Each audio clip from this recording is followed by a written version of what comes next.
Mi nombre es Sienna Upton. Tengo 30 años. El día de la madre del año pasado, mi hermana se puso de pie en la mesa. Anunció su tercer embarazo, como si acabara de ganar un premio Pulitzer, y mi madre aplaudió tan fuerte que probablemente la oyeron los vecinos. Esto es todo lo que quería, dijo, juntando las manos como si una plegaria hubiera sido escuchada. Entonces mi padre me señaló. Te mudas para ayudar. Parpadeé. ¿Qué? Mi hermana se rió. De todas formas, no tienes nada que hacer. Estamos arreglando tu vida. 15 personas en esa mesa. Ninguno de ellos parecía incómodo. Ninguno de ellos dijo, oye, quizás deberías preguntarle primero. Así que asentí con la cabeza. Me levanté y salí sin decir palabra. A la mañana siguiente, a las 71:15, sonó mi teléfono desde un número desconocido. Buenos días, señora. Les habla el oficial Kowalski, del Departamento de Policía de Fort Wayne. Antes de contarles lo que sucedió después, por favor tómense un momento para darle me gusta y suscribirse. Deja tu ubicación y hora local en los comentarios. Quiero saber desde dónde me estás escuchando. Ahora, permítanme contarles cómo mi familia decidió que mi vida les pertenecía y que ellos debían gestionarla. Crecí en una casa de una sola planta con 3 habitaciones en el lado este de Fort Wayne, Indiana. Mi padre, Gerald, fue electricista durante 28 años antes de que sus rodillas le fallaran y se jubilara anticipadamente. Mi madre, Donna, se quedó en casa. Ella dirigía esa casa como si fuera un pequeño gobierno. Todos tenían un papel, todos tenían un trabajo, y ella decidió cuáles eran. Mi hermana mayor, Meredith, encajaba perfectamente en el perfil. Se casó a los 26, tuvo su primer hijo a los 28 y el segundo a los 31.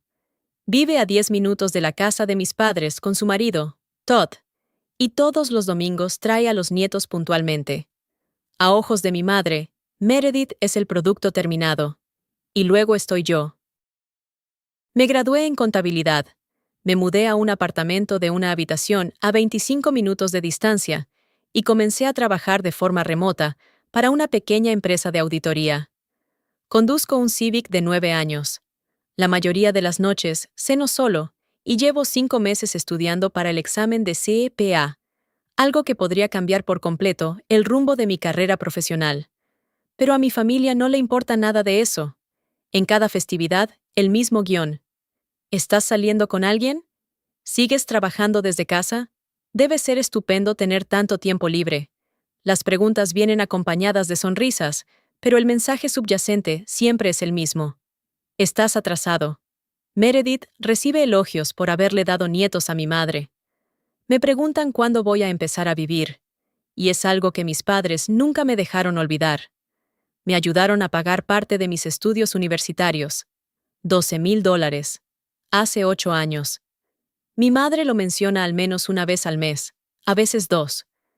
Te di $12,000 para que pudieras tener una carrera, dirá, recorriendo mi apartamento con la mirada, como si eso la hubiera ofendido personalmente. Y esto es lo que estás haciendo con él, $12,000. El precio de mi obediencia. Día de la Madre. Llegué a casa de mis padres a las 4:00 en punto, llevando un ramo de pimientos rosas y un bizcocho de limón que había horneado esa misma mañana. Le dediqué 2 horas. El glaseado me quedó perfecto. Mi madre cogió las flores, les echó un vistazo y las dejó sobre la encimera de la cocina, junto a una pila de correo. No, gracias. No, son preciosas. Solo me moví un poco hacia la puerta principal, porque la furgoneta de Meredith acababa de entrar en la entrada. Ahí está, exclamó Donna, con los brazos ya abiertos. Meredith entró con Todd y los niños, Sophie, de 6 años, y el pequeño Jack, de 3. Mi madre alzó a Jack en brazos como si fuera de oro. Mírate, estás creciendo muchísimo. Luego se volvió hacia Meredith y le acarició el rostro. Te ves radiante, cariño. Radiante. No recordaba la última vez que mi madre me miró con tanta ternura. En la mesa, me tocó el asiento del fondo, encajado entre la trona de Jack y la pared. Gerald estaba sentado a la cabecera. Meredith estaba al lado de Donna, justo en el centro de todo. La conversación fluía a mi alrededor. Meredith habló sobre la exposición de arte preescolar de Sophie. Todd mencionó el viaje de pesca de un amigo. Gerald le preguntó a Todd sobre los Pacers, cosas normales de familia. Finalmente, alguien se volvió hacia mí. Gerald Mitchell, ¿estás bien? Sí, papá. Estoy bien. Bien. Volvió a sus patatas. Eso fue todo. Una pregunta. 5 palabras. Entonces, la atención se centró de nuevo en Meredith. Ya debería estar acostumbrado.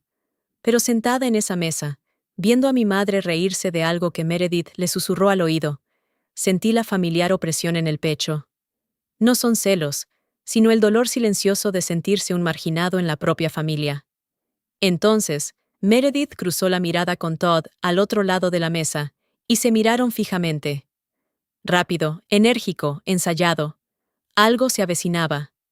Meredith golpeó suavemente su cuchara contra el vaso de agua. La sala quedó en silencio. Tenemos un anuncio. Apoyó la palma de la mano contra el estómago y sonrió. Estamos esperando nuestro tercer bebé, de 12 semanas. Mi madre se llevó la mano a la boca. Entonces, saltó de su silla y rodeó el cuello de Meredith con ambos brazos tan rápido que los vasos vibraron. ¡Ay, Dios mío! ¡Ay, Dios mío! Meredith. Ella estaba llorando. Llorando de verdad. Esto es todo lo que quería. Todo. Gerald se recostó en su silla, asintiendo lentamente, con la expresión de satisfacción de un hombre que ve cómo su plan de jubilación da sus frutos. Todd estaba sentado junto a Meredith, con el brazo sobre sus hombros, sonriendo como un personaje de un cartel de campaña. Los niños no entendían lo que estaba pasando. Jack golpeó su cuchara contra la bandeja de la trona. Sophie preguntó si podía comer más pan. Y entonces Gerald se volvió hacia mí. «¿Te mudas para ayudar?» Él no preguntó. No lo suavizó. Lo dijo como si le dijeras a alguien que te pase la sal. Un hecho ya decidido. Lo miré fijamente. Que Meredith se inclinó hacia adelante, aún radiante. Todd ha estado desbordado de trabajo. Necesitaré ayuda con los 2 mayores cuando llegue el bebé. Se encogió de hombros como si fuera obvio. Trabajas desde casa. Tienes tiempo. Abrí la boca, pero ella siguió hablando. De todas formas, no tienes nada que hacer. Estamos arreglando tu vida. Lo dijo entre risas, como si fuera una broma, como si nadie en la mesa estuviera asintiendo con la cabeza. Miré a mi madre. Se secaba las lágrimas, sonriéndole radiante a Meredith, apenas dándose cuenta de que yo existía. Miré a mi padre. Ya había empezado a cortar su filete. Nadie me preguntó, así que cogí mi servilleta, la doblé y la puse sobre la mesa. Me puse de pie. Tomé mi bolso del respaldo de la silla y caminé hacia la puerta principal. Tierra de Siena. La voz de mi madre era aguda. Tierra de Siena. No me di la vuelta. Conduje a casa con la radio apagada. Ni música, ni podcast. Solo el zumbido del motor y el sonido de mi propia respiración, que me esforzaba mucho por mantener constante. Dentro de mi apartamento, cerré la puerta con llave. Dejé el bolso sobre la encimera de la cocina y me senté en el suelo, con la espalda apoyada en los armarios, las rodillas flexionadas y las manos planas sobre las baldosas. Mi teléfono empezó a vibrar incluso antes de que me quitara los zapatos. 14 mensajes de texto de mi madre. Las revisé en orden y observé cómo se desarrollaba el patrón. El mismo patrón cada vez. Primero, la súplica. Sí, vuelve, cariño. Podemos hablar de esto. Luego, la culpa. Acabas de arruinar el Día de la Madre. Espero que estés orgulloso de ti mismo. Luego, el giro hacia la preocupación fingida.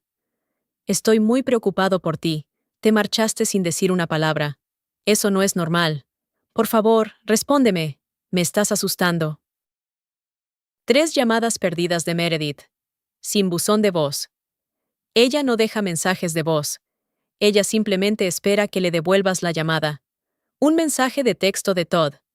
«Hola, ¿todo bien?» No respondí a ninguna de ellas. Apagué el teléfono, me cepillé los dientes y me fui a la cama a las 8:30 el Día de la Madre, como alguien que acaba de decidir dejar de participar. Dormí profundamente, sin soñar. Ese tipo de sueño que te da tu cuerpo cuando sabe que mañana va a ser peor. A las 7:15 de la mañana siguiente, sonó mi teléfono. Número desconocido. Estuve a punto de dejar que saltara el buzón de voz, pero algo en mi interior me dijo que contestara.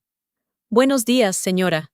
Les habla el oficial Dan Kowalski, del Departamento de Policía de Fort Wayne. Hemos recibido una llamada expresando preocupación por su bienestar. ¿Me permitirías pasar a verte? Me senté en el borde de la cama, con el teléfono pegado a la oreja, y sentí algo frío instalarse en mi estómago. Sí, dije. Conseguir. El agente Kowalski fue educado. De unos 40 y tantos años, mirada tranquila, portapapeles en mano. Se quedó parado en mi puerta, con el uniforme completo, y habló como alguien que ya lo había hecho cientos de veces. Señora, recibimos una llamada de un familiar que nos informó que usted abandonó una reunión abruptamente anoche y que podría estar experimentando una crisis de salud mental. Expresaron su preocupación de que usted pudiera representar un peligro para sí mismo. Lo dejé entrar. Miró a su alrededor. Platos secándose en el escurridor. Portátil sobre la mesa de la cocina. Guía de estudio para el examen CPA abierta, junto a una taza de café. El apartamento de alguien que funcionaba, no de alguien que se estaba desmoronando. Puedo preguntar qué pasó anoche, dijo. Mi familia anunció un plan para mi vida sin consultarme. No estuve de acuerdo, así que me fui. Escribió algo en su portapapeles y luego levantó la vista. Me parece una respuesta razonable. Hablamos durante unos 10 minutos. Hizo las preguntas de rigor. ¿Estaba durmiendo, comiendo? ¿Había pensado en hacerme daño? Respondí a todos con claridad. No. No, absolutamente no. Cuando se levantó para marcharse, se detuvo en la puerta. Señora, quiero que sepa que parece estar perfectamente bien. Lo anotaré en mi informe. Gracias. Una cosa más. Bajó un poco la voz. Si alguien realiza repetidas solicitudes de verificación de bienestar que resultan ser infundadas, puede haber consecuencias legales para quien realiza la llamada. Presentar una denuncia falsa es un delito menor en Indiana. Asentí lentamente. No puedo decirles quién hizo la llamada, pero fue un familiar. No tenía por qué decírmelo. Ya lo sabía. Cerré la puerta tras él y me apoyé en ella. Mi madre había llamado a la policía. No porque ella estuviera preocupada, ni porque yo no respondiera a sus mensajes, ni porque me marchara en lugar de hacer fila. Ella había convertido el sistema en un arma. Y algo dentro de mí hizo clic. Después de que Kowalski se marchara, me senté a la mesa de la cocina e hice lo que mejor sé hacer. Hice los cálculos. Si me mudara a casa de Meredith, estaría cuidando a Sophie y a Jack al menos de 3 a 4 horas al día. Eso equivale a un trabajo a tiempo parcial. Mi empresa prevé 40 horas facturables a la semana. No puedo facturar horas mientras intervengo en peleas por crayones. Incumpliría los plazos de entrega. Perdería el proyecto de auditoría del segundo trimestre que Linda me acaba de confiar. Me retrasaría en la preparación para el examen de CPA. Y el periodo de exámenes es en octubre, dentro de 5 meses. No es un plazo muy generoso, incluso si no hago nada más. Y luego está el contrato de arrendamiento. Quedan 8 meses. Penalización por rescisión anticipada, $1,800. Dinero que no tengo por ahí. Y ahora, el cheque de asistencia social. Si mi madre vuelve a hacer esto, quedará constancia. Habrá un patrón. Y cuando solicito empleo en empresas más grandes, realizan verificaciones de antecedentes. Cualquier cosa que indique inestabilidad puede costarme una oferta incluso antes de llegar a la entrevista. Abrí el bloc de notas de mi portátil y empecé a hacer una lista. No se trataba de cosas que estuviera dispuesto a sacrificar, sino de cosas que me negaba a perder. Mi trabajo, mi examen de CPA, mi apartamento, mi reputación. 4 cosas, sencillas e innegociables. Hace 3 meses cometí un error. Meredith me pidió que cuidara a los niños durante una semana mientras Todd viajaba por trabajo. Dije que sí. Me atrasé con una entrega. Linda me apartó después. Sienna, esto no puede volver a suceder. Intercedí por ti en este proyecto. Me prometí a mí misma entonces que nunca más volvería a hacerlo. Y ahí estaba mi familia, no pidiéndome ayuda, diciéndome que renunciara a todo lo que había construido para que ellos pudieran ahorrar en el cuidado de los niños. Cerré el portátil. Cogí el móvil. Seguía apagado. Así lo dejé. Todavía no estaba preparada para hablar con ellos, pero ya había terminado de hacer cálculos sobre el plan que otra persona tenía para mi vida. El lunes por la mañana, volví a encender mi teléfono. 27 mensajes nuevos. Los mensajes de texto de mi madre habían evolucionado de la noche a la mañana. La falsa preocupación había desaparecido. Ahora era una ofensa pura. La policía dijo: «¿Estás bien? Entonces, ¿por qué no me respondes? ¿Me estás castigando? Yo te crié, yo te alimenté, yo pagué tu escuela. Y esta es la recompensa que recibo. Tu hermana está embarazada, Sienna. Te necesita. Deja de ser egoísta». Los mensajes de Meredith eran más cortos. Cortado.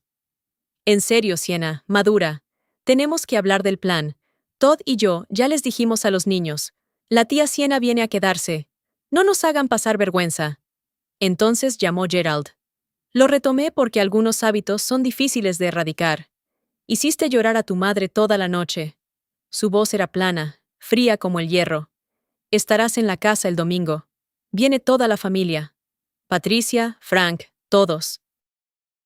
Estarás allí». Fin de la discusión. Esperé el momento en que me preguntaría sobre la aparición de la policía en mi apartamento. La parte en la que decía: «¿Estás bien? Nos enteramos de lo que hizo tu madre». Nunca llegó. Ninguno de ellos. Ni Donna, ni Meredith, ni Gerald me preguntaron qué me parecía que un agente uniformado llamara a mi puerta a las 7 de la mañana, porque mi madre les había dicho que podría hacerme daño. No les importaba. Solo querían que volviera a la silla, que volviera al plan, añadió Gerald casi como una ocurrencia tardía. «Patricia también viene, así que compórtate». Casi me reí. «Compórtate como si tuviera 14 años y hubiera cerrado una puerta de golpe». «Estaré allí», dije. Colgó sin despedirse. Me quedé sentada con el teléfono en mi regazo durante un buen rato. Luego abrí mi libreta, la que tenía las 4 cosas que me negaba a perder, y añadí una quinta línea. Mi dignidad. Estoy aquí sentada con 27 mensajes sin leer, un informe policial con mi nombre y una familia que todavía no me ha preguntado si estoy bien. Y necesito decidir qué hacer a continuación. Si alguna vez alguien ha tratado tus límites como una molestia, deja tu historia en los comentarios. Me encantaría escucharla. Y si esto te toca de cerca, pulsa el botón de suscribirse. Prometo que esta historia aún no ha terminado. El martes por la noche, llamé a Meredith. Pensé que si podía contactar con una persona, la persona que realmente necesitaba ayuda, tal vez podría terminar esto sin que se descontrolara. Finalmente, dijo cuando contestó: «¿Ya terminaste de estar de mal humor?» «No me voy a mudar, Meredith». Silencio entonces. «Disculpa. Tengo un trabajo. Tengo un arrendamiento. Estoy estudiando para ser contadora pública certificada. No puedo renunciar a eso». «Trabajas desde casa, Sienna.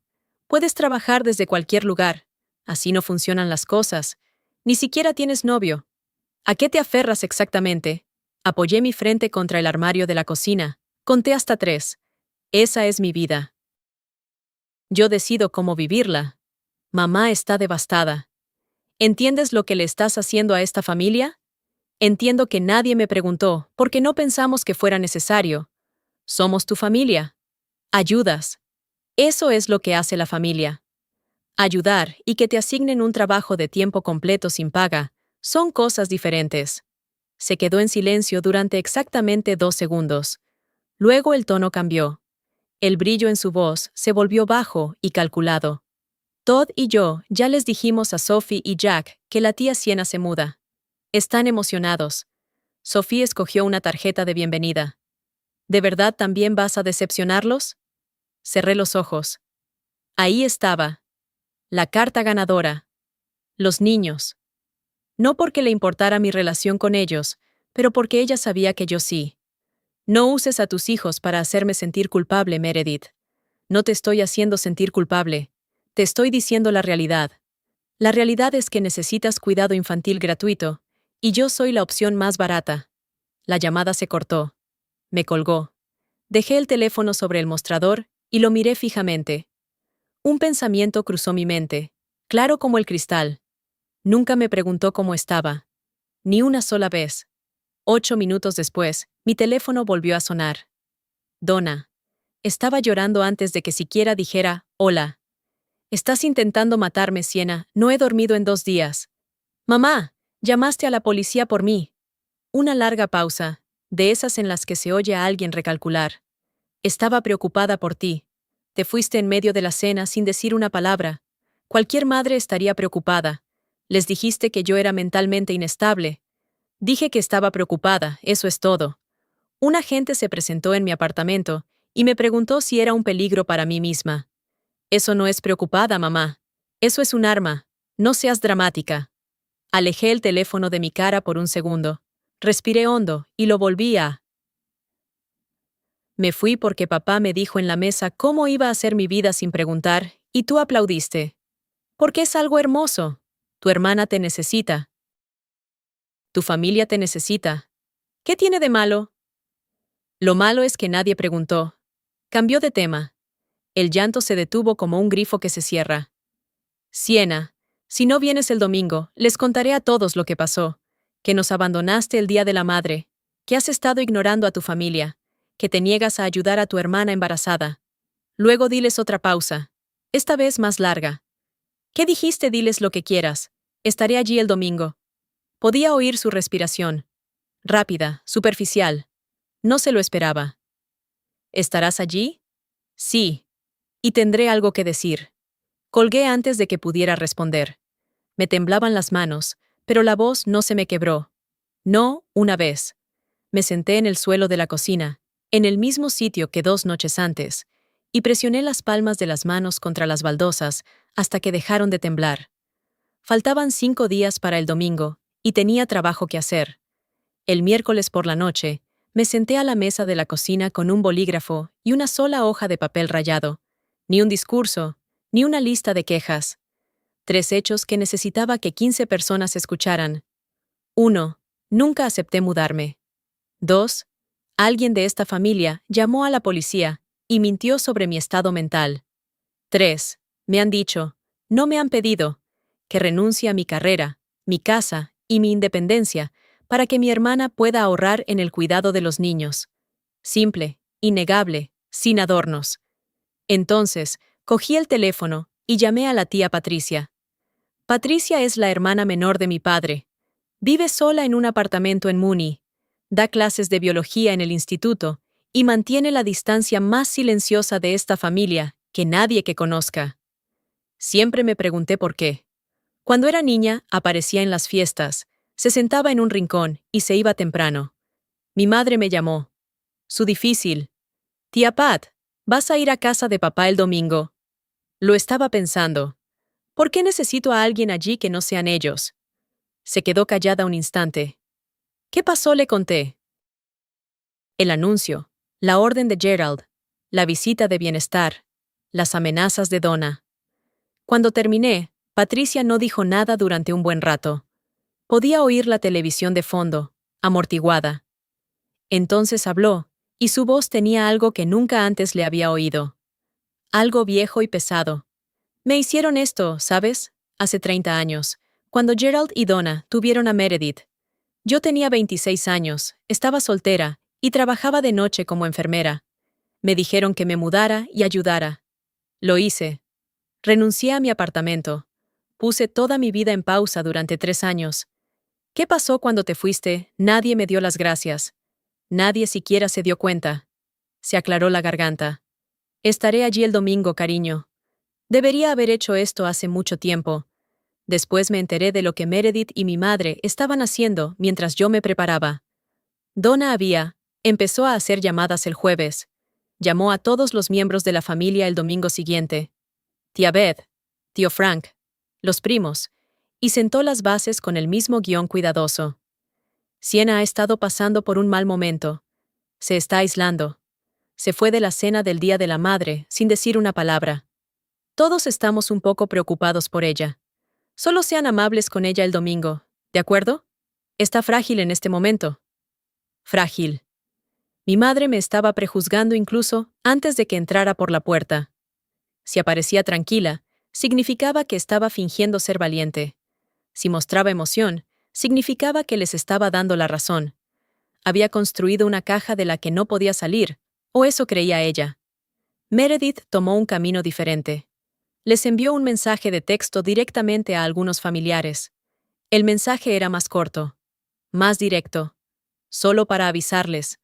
Sienna ha estado muy rara con respecto a mi embarazo. Creo que está celosa.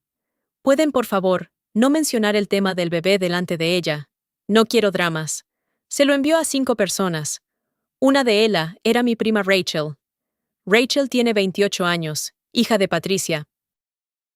No somos mejores amigas, pero siempre hemos sido honestas la una con la otra en ese sentido. A veces los primos lo son. Sin obligaciones, solo alguna que otra conversación real en una barbacoa familiar. Rachel hizo una captura de pantalla del mensaje y me lo envió por mensaje de texto el viernes por la mañana, con 3 palabras. Pensé que debías saberlo. Lo leí 2 veces. Celosa. Mi hermana le dijo a nuestra familia que yo estaba celosa de su embarazo. No estaba celosa. Me estaban desmantelando lenta y deliberadamente, y ahora estaban rindiendo pleitesía antes de que pudiera siquiera plantar mi bandera. Doblé el papel con mis 3 datos, lo guardé en el bolsillo de mi chaqueta y le respondí a Rachel por mensaje de texto. Gracias. Yo me encargo. El miércoles por la mañana, antes del periódico, antes de la llamada a Patricia, tuve una reunión con mi jefa. Linda Marsh tiene 52 años, dirige una firma de auditoría de 12 personas y no tiene paciencia para las excusas. Me ascendió hace 6 meses a asociada senior. Soy la persona más joven de la firma con ese cargo. Estábamos en una videollamada, revisando el flujo de trabajo del segundo trimestre, cuando se inclinó hacia la cámara y dijo algo que reorganizó toda mi semana. Te asigno la cuenta de Hollowell. Auditoría completa. Gestionarás el proyecto de principio a fin.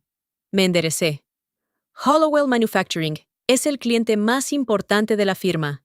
2,4 millones en ingresos anuales. Conseguir el liderazgo en ese caso es el tipo de cosas que te consiguen una carta de recomendación para la revisión del CEPA.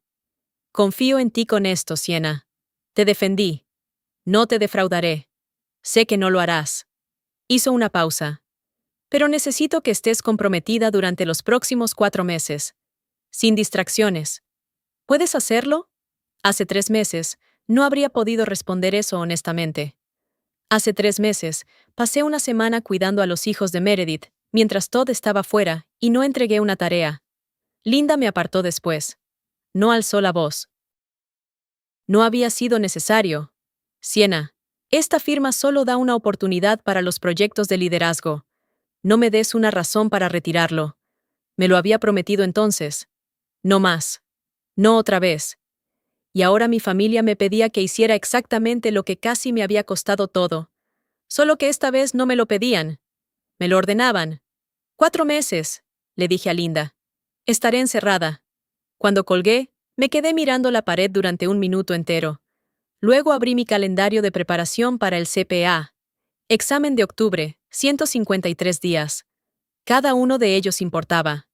Esto era real. Esto era mío. Y nadie me lo iba a quitar. El jueves por la noche, mi teléfono vibró. Gerald. Contesté porque una parte de mí todavía esperaba que fuera él quien dijera, «Oye, lamento cómo salió eso». En cambio, tu madre y Meredith prepararon la habitación de invitados, las camas individuales ya hechas. Puedes traer tus cosas el sábado y acomodarte antes de la cena del domingo. Me apoyé en la encimera. Papá, ya le dije a Meredith que no me voy a mudar. No te lo estoy pidiendo. Sé que no lo estás haciendo. Ese es el problema. Dejó que el silencio se prolongara. Un truco que había usado desde que yo tenía 12 años. Esperaba lo suficiente y la otra persona llenaba el espacio con su misión. Yo solía caer en él todas las veces. Yo pagué por tu educación. Él dijo, ayudaste con $12,000 hace 8 años. Te he dado las gracias cada vez que lo has mencionado, y lo mencionas muy a menudo. No te pases de listo conmigo. No lo estoy. Estoy siendo preciso.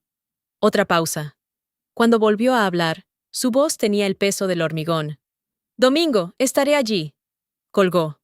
Dejé el teléfono y me quedé mirando al techo. Entonces, por intuición, llamé al número de Meredith. No contestó, pero el saludo del buzón de voz había cambiado. Antes solo aparecía su nombre. Ahora decía, hola.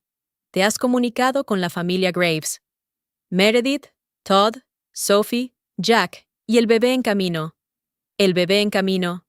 12 semanas de embarazo y ya construyendo una marca. Llamé a Rachel.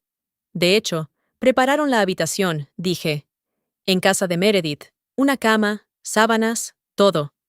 Rachel se quedó callada un segundo.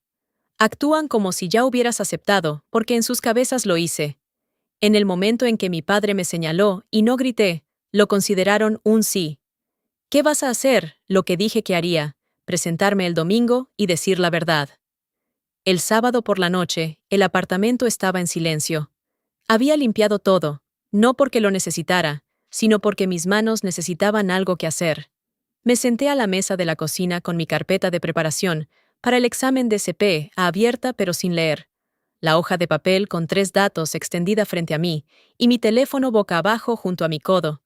Mañana estaría frente a mi familia, mis padres, mi hermana, mi tío, mi tía, media docena de parientes que probablemente ya pensaban que me estaba desmoronando. Y yo, decir en voz alta las cosas que había pasado 30 años aprendiendo a tragar. No les tenía miedo. Tenía miedo de mí misma. Tenía miedo de que mi madre llorara y yo me derrumbara. De que Gerald me mirara con ese pesado silencio y yo volviera a sentarme. De que Meredith dijera, piensa en los niños, y cediera como cedí hace 3 meses. Como cedí una docena de veces antes. Tomé mi teléfono y volví a la captura de pantalla que Rachel me había enviado. El mensaje de texto de Meredith. Sienna ha estado muy rara con mi embarazo. Creo que está celosa. ¿Celosa de qué? De estar tan apurada económicamente, que necesitas que tu hermana renuncie a su trabajo y críe a tus hijos gratis. De tener un marido que se sienta en silencio mientras sus suegros ofrecen el trabajo de otra persona. Pensé en la tía Patricia, de 26 años, soltera, trabajando de noche. Renunció a 3 años porque no sabía que tenía derecho a decir que no. Nadie se lo enseñó. Nadie me lo enseñó a mí tampoco. La diferencia era que estaba aprendiendo ahora. Tomé el bolígrafo y escribí una línea más en la parte inferior del papel, debajo de los 3 datos. No soy el plan B. Doblé el papel, lo guardé en el bolsillo de mi chaqueta y puse mi alarma a las 7. Domingo, 1245. Entré en la entrada de la casa de mis padres, detrás de la camioneta plateada del tío Frank. El patio trasero ya estaba preparado. Gerald había arrastrado 2 mesas plegables juntas, extremo con extremo, y las había alineado con sillas de plástico. La parrilla estaba humeando. Donna había extendido un mantel a cuadros y una variedad de guarniciones, ensalada de papa, ensalada de col, panecillos aún calientes del horno. Todo parecía una sesión de fotos de revista para una familia que tenía su vida en orden. Unas 15 personas. Gerald en la parrilla, pinzas en mano. El tío Frank a su lado, la cerveza ya abierta. La tía Beth estaba colocando servilletas. Un par de primos lejanos a los que solo veía en vacaciones. Meredith estaba sentada en el centro de la mesa larga, una mano apoyada en su vientre. Todd a su izquierda. Sophie estaba dibujando en un plato de papel. Jack corría vueltas alrededor del banco de picnic y en el rincón más alejado estaba sentada en una silla de jardín, con sus gafas de sol puestas y un vaso de té helado en la mano. Tía Patricia. Levantó la vista cuando entré por la puerta y me hizo un pequeño gesto con la cabeza. Donna me recibió antes de que diera 3 pasos adentro. Ahí está. Me abrazó, fuerte, teatral, en ángulo para que el resto del jardín pudiera verlo. Su voz era alegre y fuerte. Mi niña, ¿he estado tan preocupada por ti? Por encima de su hombro, vi a Beth echar una mirada. Frank levantó la vista de su cerveza. Meredith no se movió. Estoy bien, mamá. Claro que sí. Claro que sí. Me sostuvo la cara entre sus manos un segundo de más, como si estuviera presentando pruebas. La dejé. Sonreí. Me senté a la mesa. Todos me miraban como se mira a alguien que ha pasado por algo. Ojos suaves, sonrisas cuidadosas, el tipo de atención que viene preempaquetada con lástima. Ya estaban informados. La comida salió de la parrilla. Se pasaron los platos. La charla informal fluyó. El tiempo, las selecciones del draft de los Colts, los nuevos parterres del jardín de Beth. Normal, cuidadoso, como si todos actuaran relajados. Entonces, Donna se puso de pie. Antes de comer, solo quiero decir unas palabras. Se alisó la parte delantera de la blusa y sonrió a la mesa como un pastor sonríe a una congregación. Esta familia está creciendo. Meredith y Todd esperan su tercer hijo, y no podríamos estar más felices. Aplausos educados, dijo Beth. Maravilloso, dijo Frank, levantando su cerveza. Entonces, Donna dirigió la atención. Y nos sentimos muy afortunados de que Sienna haya aceptado mudarse con Meredith y ayudar con los niños cuando llegue el bebé. Me miró con una amplia sonrisa, como si estuviera lista para la cámara. ¿Verdad, cariño? Todas las cabezas en la mesa se giraron hacia mí. 15 pares de ojos. Alguien al fondo aplaudió suavemente. No dije nada. La sonrisa de Donna se tensó. Esperó un segundo. 2. Meredith llenó el vacío. Es que es un poco tímida. Ya preparamos la habitación. Se rió. La risa fácil y ensayada de alguien acostumbrada a disimular las grietas. Todd la pintó el fin de semana pasado. Gerald sigue junto a la parrilla. Está todo listo. La mesa pareció aceptarlo. Algunas personas asintieron. Alguien dijo: «Qué amable de tu parte, Sienna». Tía Beth murmuró a Frank: «Es una hermana tan buena». Miré a Patricia. Me observaba desde detrás de sus gafas de sol, con el té helado intacto. Miré mis manos, planas sobre la mesa, inmóviles. Donna seguía de pie, esperando que confirmara su versión de la realidad, la versión en la que yo era agradecida, cooperativa y obediente. Dejé que el silencio se prolongara 3 segundos más. Luego miré a Meredith, a Donna, a Gerald y de vuelta a la mesa. Y no sonreí.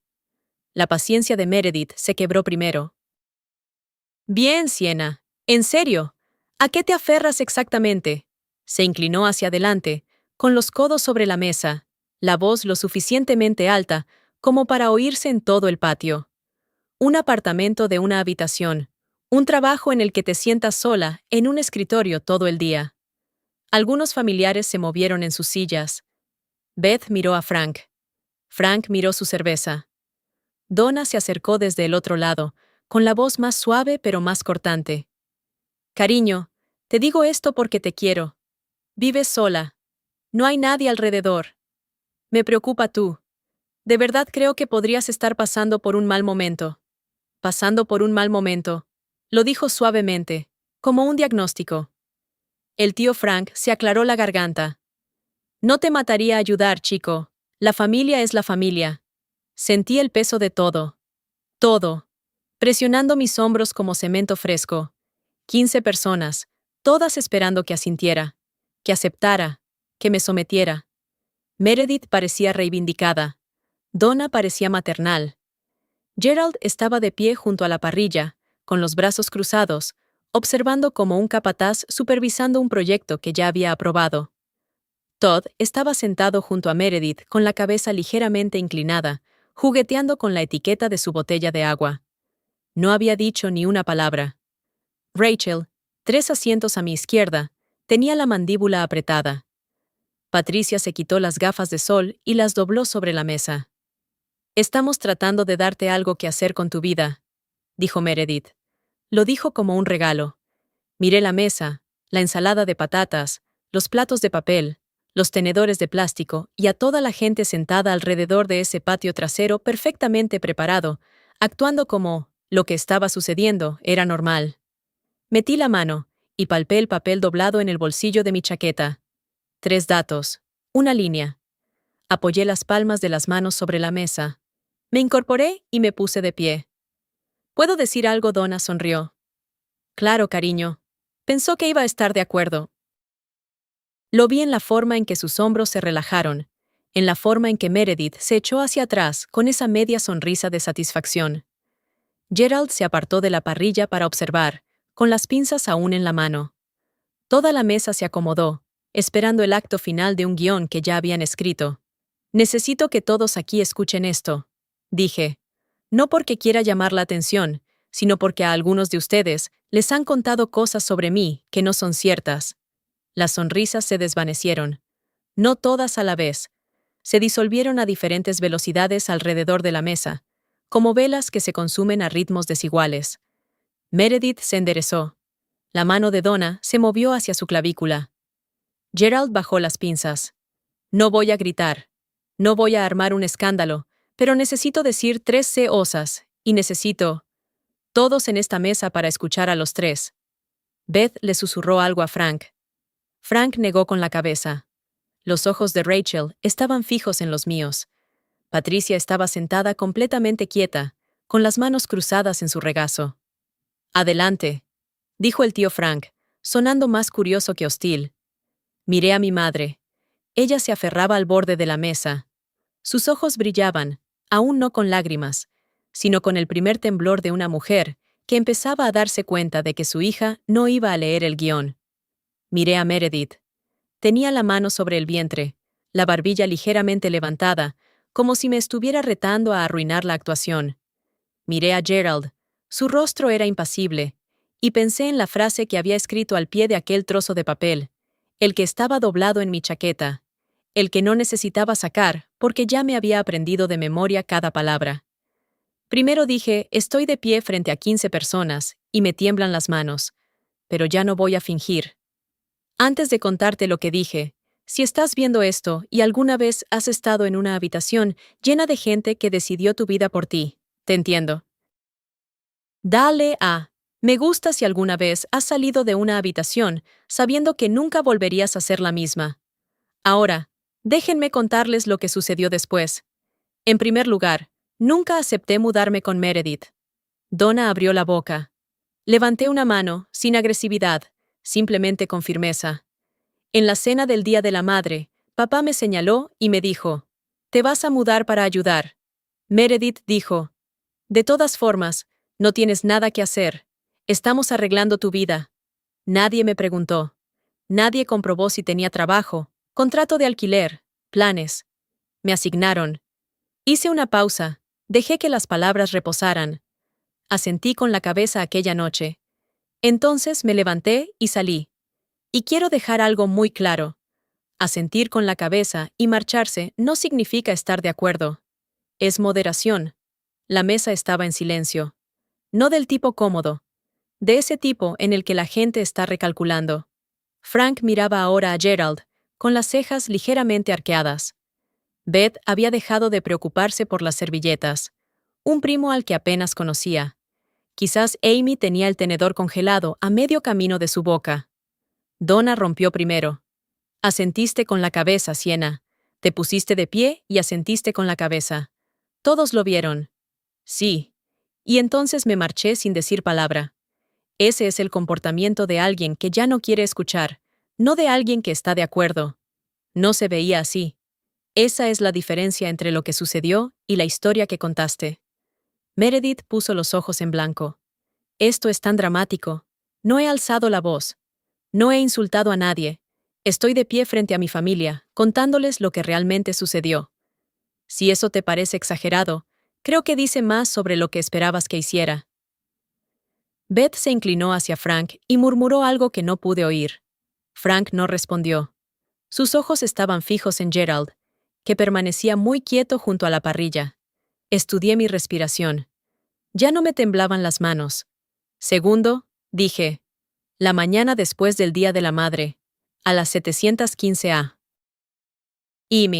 Un policía se presentó en mi apartamento.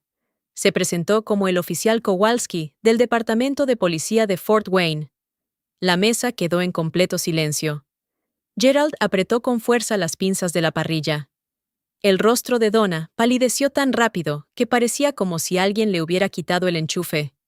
Alguien de esta familia llamó para que me revisaran. Le dijeron a la policía que yo era mentalmente inestable, que podría ser un peligro para mí misma. ¿Que el tío Frank dejó su cerveza? Alguien llamó a la policía. Beth se volvió hacia Donna. Donna, ¿es eso cierto? La boca de Donna se abrió, se cerró, se volvió a abrir. Estaba preocupada. Salió sin decir nada. Cualquier madre lo haría. Quiero ser muy clara, dije, interrumpiendo. No soy mentalmente inestable. No estoy en crisis. Salí de una cena donde mi familia me dijo qué hacer con mi vida sin preguntarme. Esa es una reacción razonable. El oficial estuvo de acuerdo. Patricia habló por primera vez. Tranquila, mesurada. Créanle. La mesa se movió. No todos, pero suficientes. Beth miraba a Donna con una nueva expresión, algo entre incredulidad y decepción. Frank se frotó la nuca. Dos primos intercambiaron una mirada. Los ojos de Donna estaban húmedos ahora. Estaba preocupada por mi hija. Eso es todo. El oficial me dijo algo antes de irse. Dije. Dijo que las llamadas falsas repetidas pueden acarrear consecuencias legales para quien llama. En Indiana, presentar una denuncia falsa es un delito menor. No estaba amenazando, estaba citando, pero la distinción no le importaba mucho a Donna, cuyas manos ahora temblaban en su regazo. Donna, dijo Beth lentamente, llamaste a la policía por tu propia hija. El silencio que siguió fue lo más fuerte que jamás había escuchado en ese patio trasero. Tercero, me giré hacia Meredith. Se puso rígida. La mano de Todd se movió hacia su brazo, pero ella la apartó. Meredith, enviaste un mensaje de texto a varios miembros de la familia esta semana. Les dijiste que no mencionaran tu embarazo delante de mí, porque, y cito textualmente, Sienna se ha comportado de forma muy extraña con mi embarazo. Creo que está celosa. El rostro de Meredith se puso rígido. Sus ojos se dirigieron rápidamente hacia Rachel. Rachel no apartó la mirada. Eso es lo que intentaba hacer para protegerte. Tú no me protegías. Me estabas tendiendo una trampa para que, cuando me levantara y dijera algo, nadie me creyera. Querías que todos en esta mesa pensaran que yo era inestable y celosa incluso antes de que abriera la boca. La mesa crujió. Amy miró a Meredith como si la viera por primera vez. Frank se cruzó de brazos. Beth negó con la cabeza lentamente, con los labios apretados. «¿Rachel, es cierto?», preguntó Beth. Rachel asintió. «Tengo la captura de pantalla. Me la envió el jueves». Meredith se volvió contra ella. «Tú se lo mostraste. Mentiste sobre ella a nuestra familia». «Yo no mentí. Me llamaste celosa. Lo dije delante de nuestros primos a mis espaldas, mientras estaba en casa lidiando con una visita policial de la que nunca me preguntaste». Hice una pausa. Dejé que la mesa absorbiera. «No estoy celosa de tu embarazo, Meredith. Me alegro por ti. Siempre me he alegrado por ti. Pero no soy tu niñera. No soy tu plan B. Y no estoy rota porque vivo sola y no tengo hijos». Mi voz no se quebró. Me aseguré de ello. Patricia me miró al otro lado de la mesa y asintió con firmeza. Beth exhaló y dijo apenas en un susurro: «Dios mío». Patricia se puso de pie. No se apresuró. Dejó su té helado, apoyó las palmas de las manos sobre la mesa y se levantó como una mujer que había estado ensayando este momento durante 3 décadas. «Necesito decir algo y debería haberlo dicho hace mucho tiempo». Gerald se movió. «Pat, este no es el momento». «Es exactamente el momento, Gerald». La mesa se quedó congelada. Patricia rara vez alzaba la voz. Apenas hablaba en las reuniones familiares. Pero en ese momento, todas las miradas en esa mesa estaban puestas en ella. «Hace 30 años, cuando tú y Donna, Meredith, esta familia me hizo lo mismo. Tenía 26 años, estaba soltera y trabajaba en el turno de noche en el hospital. Me dijiste que me mudara y ayudara con el bebé, y lo hice». Hizo una pausa. Tragó saliva. «Renuncié a mi apartamento. Posponé mi certificación de enfermería. Pasé 3 años cambiando pañales, lavando ropa y cocinando porque todos estaban de acuerdo en que, como no tenía hijos, mi tiempo no importaba». Beth se volvió hacia Frank. Tenía los ojos muy abiertos. «Y cuando finalmente me mudé, nadie me dio las gracias. Nadie reconoció lo que había sacrificado. Nadie siquiera se dio cuenta de que había estado cargando con todo. Simplemente me esperaban como si fuera un mueble. Se volvió hacia mí. No cometas mi error, Sienna. Gerald apretó la mandíbula. Eso era diferente. Era idéntico. La voz de Patricia era firme ahora, despojada de todo, excepto de claridad. La única diferencia es que Sienna está diciendo que no. Y ojalá yo hubiera hecho lo mismo. Beth exhaló con fuerza. Frank descruzó los brazos. Un primo al final de la mesa le susurró algo a la persona a su lado. Las cosas estaban cambiando. No del todo. No todos estaban de mi lado. Pero la habitación ya no pertenecía a Donna y Gerald. Pertenecía a la verdad. Donna se puso de pie. Ahora lloraba. Lágrimas de verdad. De esas que llenan la habitación y hacen que todos la miren. Solo quería que esta familia estuviera unida. ¿Es tan terrible? Solo quería que nos ayudáramos mutuamente. Mamá, te dije que preocuparse por alguien significa preguntar cómo está. No llamar a la policía cuando no contesta tus mensajes. Yo tenía miedo. Tú estabas enojada. Hay una diferencia.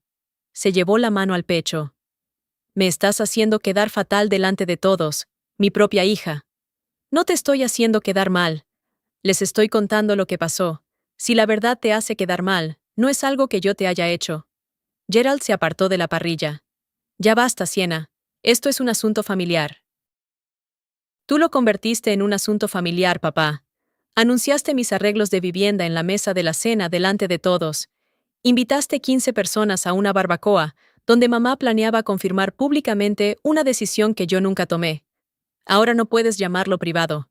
Abrió la boca, la cerró, la volvió a abrir. No salió nada.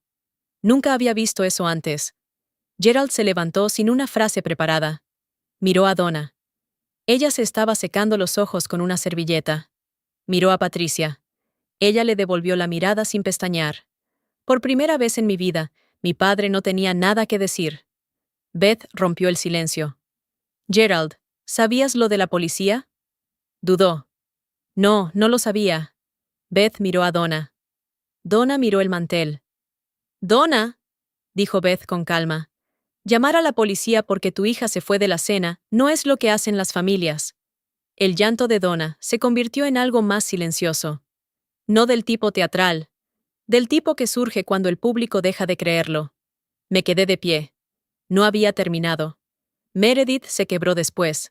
No lloró. Hizo algo peor. Se quitó la máscara. Bien. ¿Quieres la verdad? ¿Quieres que todos estén al tanto?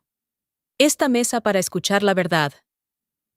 Se puso de pie, con las manos apoyadas en la mesa, con una voz tan cortante que podía cortar el cristal. A Todd le redujeron las horas. La guardería para 3 niños cuesta $3,900 al mes. No podemos pagarlo. Por eso te necesitamos. La cifra quedó suspendida en el aire. $3,900. Algunas personas se removieron en sus asientos. Frank dejó escapar un silbido bajo. Y lo siento, dije. De verdad lo siento. Pero la solución a tu problema financiero no es quitarme mi carrera para que puedas ahorrar en la guardería. Tú trabajas desde casa, tienes tiempo libre. Yo trabajo 40 horas a la semana. Estoy estudiando para una certificación profesional. Gestiono cuentas de auditoría. No tengo tiempo libre. Tengo una vida que nunca te has molestado en comprender. Todd, que había permanecido en silencio todo este tiempo, puso la mano en el brazo de Meredith. Ella se apartó. Entonces, él habló en voz baja, casi disculpándose. Tiene razón. Meredith se giró hacia él tan rápido que pensé que la silla se volcaría. No te atrevas. Te dije que deberíamos haber preguntado. Miró la mesa. No a mí. No a Meredith. Solo al espacio frente a su plato. Te dije desde el principio que esto debería haber sido una conversación, no un plan. Estamos en medio de... La hicimos sentir que no tenía opción. Eso no está bien. Meredith tenía la boca abierta, pero no salió nada.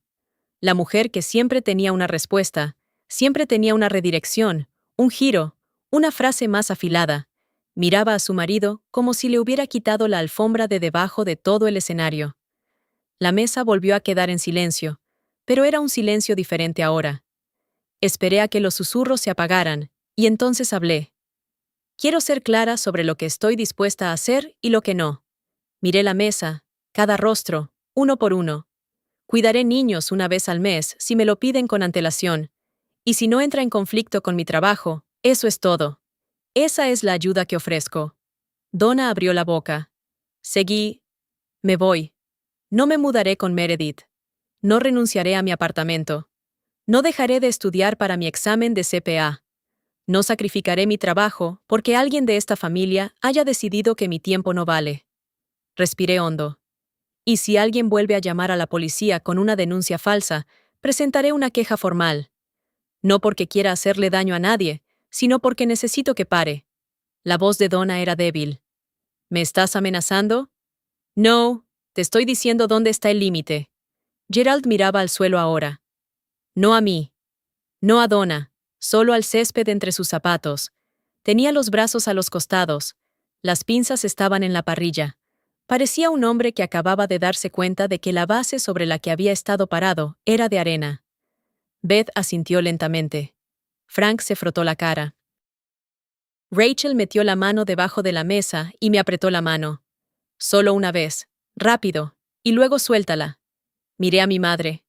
Te quiero, mamá, pero querer no significa que tenga que decir que sí a todo. Miré a mi padre. Respeto tú, papá, pero el respeto es mutuo. Miré a Meredith. Amo a tus hijos. Te amo, pero no soy tu solución. Nadie objetó.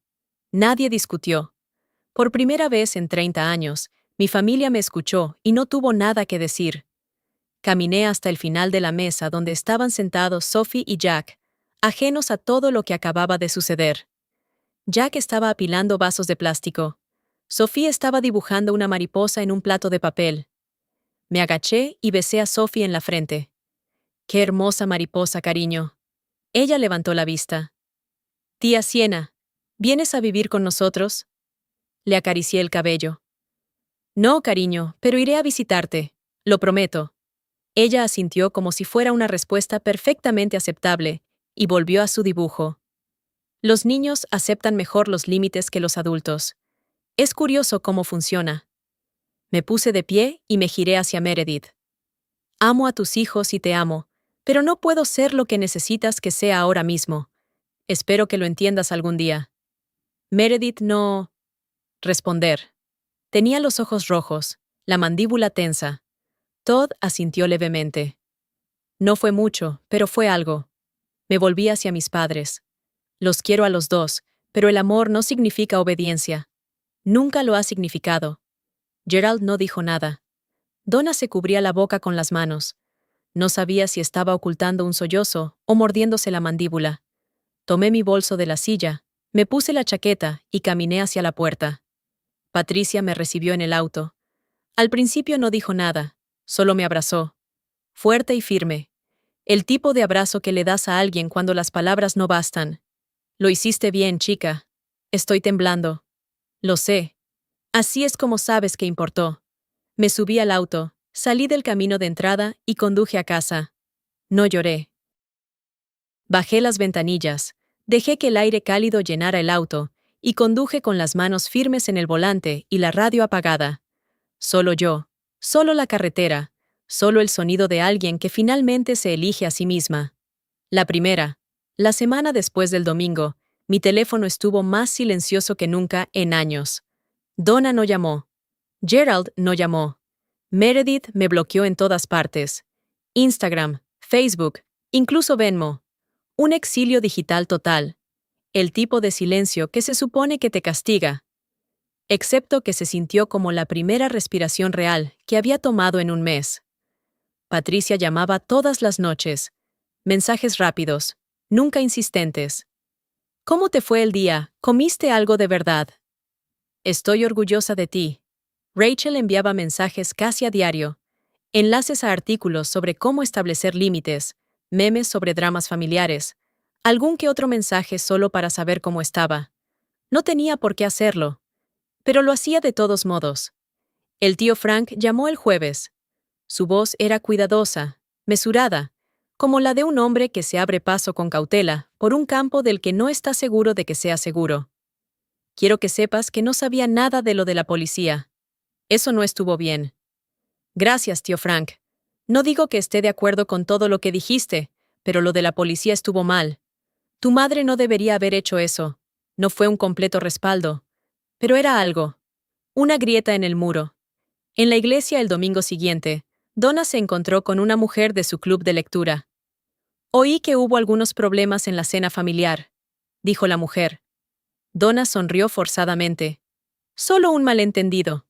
Pero la noticia se había corrido. No porque yo la hubiera difundido. No se lo había contado a nadie fuera de la familia. Los parientes que habían estado allí hablaron. Por supuesto que lo hicieron. Eso es lo que pasa cuando organizas una confrontación pública y la otra persona aparece con la verdad. Mientras tanto, el lunes por la mañana me senté a la mesa de mi cocina, abrí el archivo Hollowell y me puse a trabajar. La auditoría del segundo trimestre no se iba a realizar sola. Entregué la carta de compromiso preliminar a Linda el miércoles, a tiempo, antes de lo previsto. En realidad, Meredith y Todd tuvieron que resolverlo. Esa es la parte que nadie quiere oír, pero es la parte que importa. Cuando la opción gratuita desaparece, tienes que lidiar con el costo real. Todd tomó turnos extra. Nada glamuroso. Pasó de 32 horas a 44 en el centro de distribución. Le pidió a su supervisor el turno del sábado por la mañana, que nadie quería. Lo consiguió.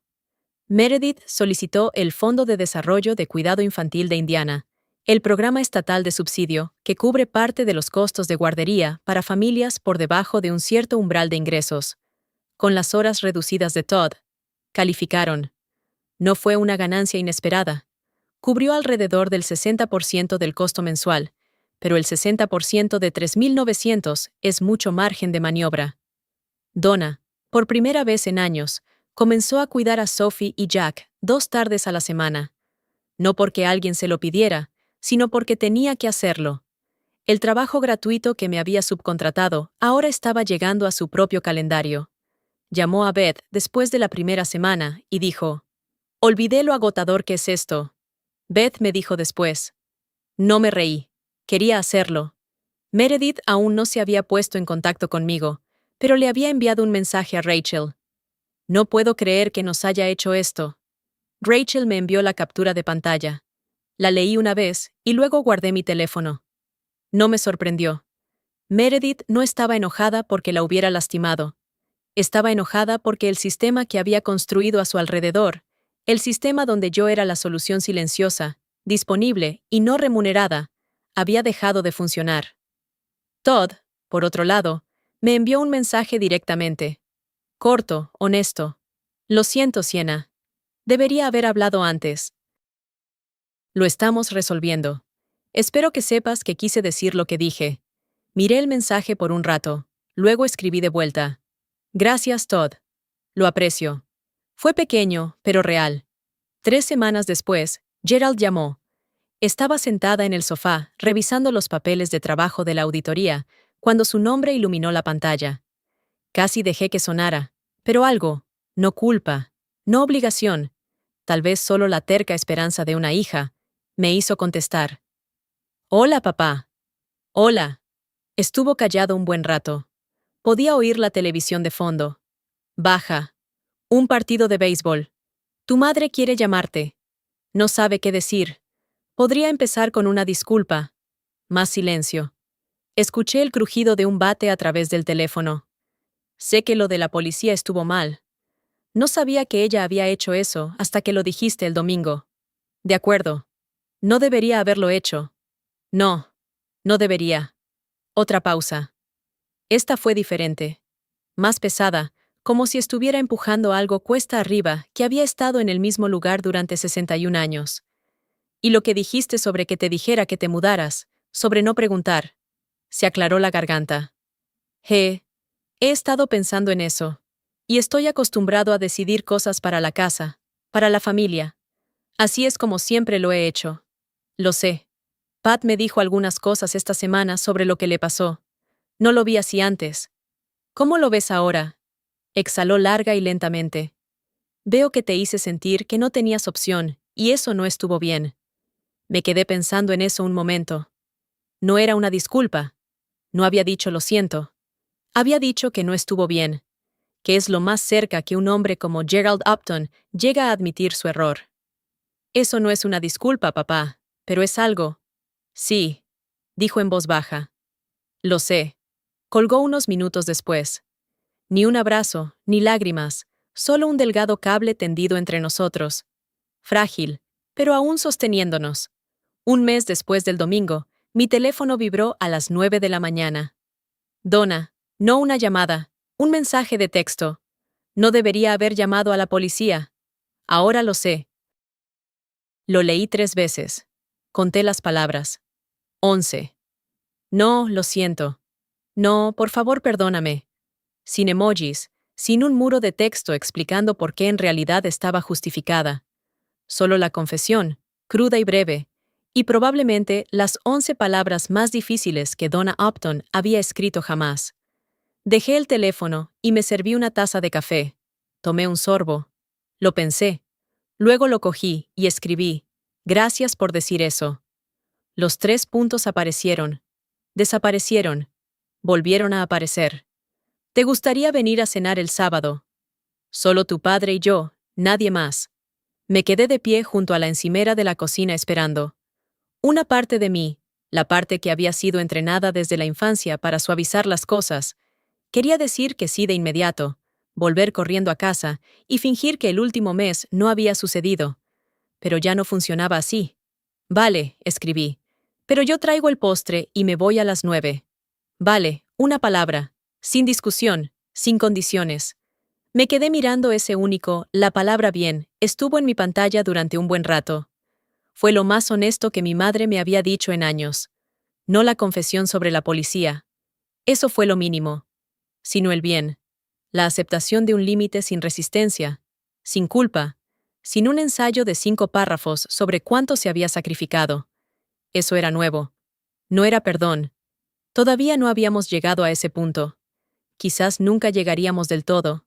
Pero era una puerta entreabierta, lo suficiente para dejar pasar un poco de luz. Añadí el sábado a mi calendario y volví al trabajo.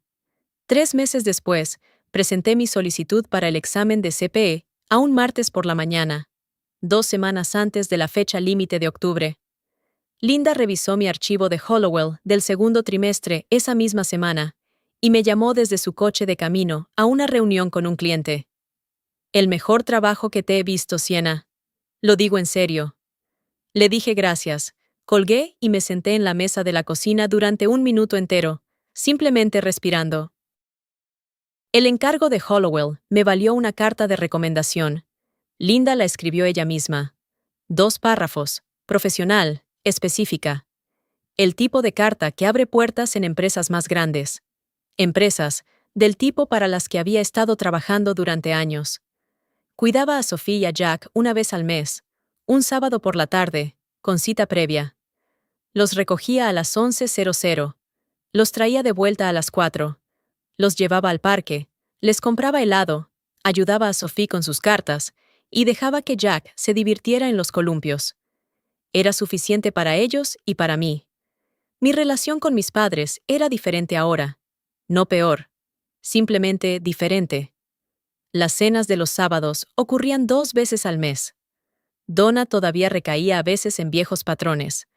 Un comentario sobre mi apartamento, una insinuación de que iba a conocer a alguien agradable, pero cuando lo hacía, yo le decía: «Mamá, ya hablamos de esto». Y ella paraba. No con elegancia, no sin un atisbo de irritación, pero paraba. Gerald estaba más callado, lo cual, para un hombre que había pasado 61 años llenando el silencio con órdenes, era un cambio en sí mismo. Meredith no se había disculpado. Probablemente no lo haría, pero había dejado de llamarme egoísta delante de los familiares. Y Todd dijo que ella... Empecé a buscar trabajo remoto, a tiempo parcial, para después de que naciera el bebé. Eso no era redención. Era logística. Pero al menos había dejado de esperar que alguien más cargara con todo. El sistema había cambiado. No porque yo hubiera ganado, sino porque me negaba a perder. Esto es lo que he aprendido. Tu familia te dirá que sabe lo que es mejor para ti. A veces tienen razón. A veces, lo que es mejor para ti es solo su forma de decir lo que es más conveniente para ellos. No odio a mi familia. No les deseo ningún mal.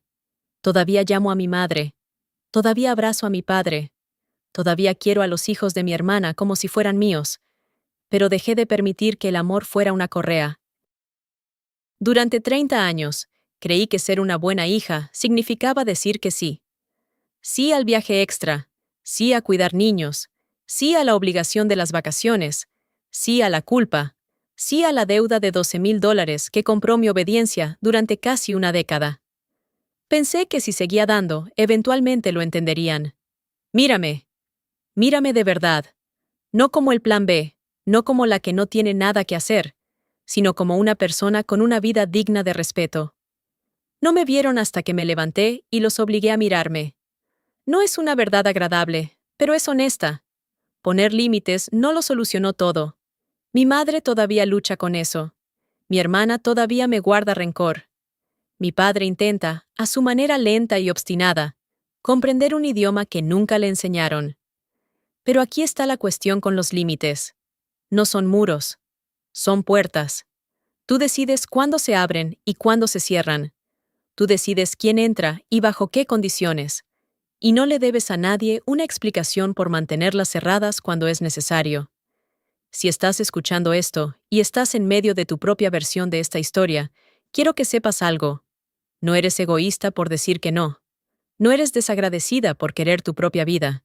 Y no estás rota porque las personas que te criaron no pueden ver más allá de sus propios prejuicios. Plano. Solo estás despierta y eso es suficiente. Ya es otoño. Aire de octubre. Las hojas del arce fuera de la ventana de mi cocina han empezado a cambiar de color. Doradas en los bordes, todavía verdes en el centro. Estoy sentada en mi mesa, con la laptop abierta, la carpeta de preparación para el examen de CPA a la izquierda. Notas de seguimiento de Hall a la derecha. El café se enfría junto a mi codo porque siempre lo sirvo y me olvido de beberlo. Mi teléfono vibra. Patricia, estoy orgullosa de ti, chica. A por todas en ese examen. Sonrío y le escribo un emoji de corazón. Ella me devuelve uno. Esa es nuestra dinámica ahora. Corta, cálida, constante. El tipo de relación que no sabía que me faltaba. Un minuto después, otra vibración. El nombre de Meredith. No lo he visto en mi pantalla en semanas. El bebé nacerá en 6 semanas. ¿Quieres venir a la fiesta sin presión? Lo miro fijamente. Lo leo 2, 3 veces. Sin presión. 2 palabras que nunca antes había usado conmigo. No sé qué significa. No sé si es una auténtica rama de olivo o solo otra estrategia. No sé si ha cambiado o si simplemente se le han acabado las opciones. Pero sé esto ahora, soy lo suficientemente fuerte como para entrar en esa habitación por mi cuenta. Para decir que sí y decirlo en serio. O para decir que no y decirlo en serio también. Le respondo, envíame la fecha.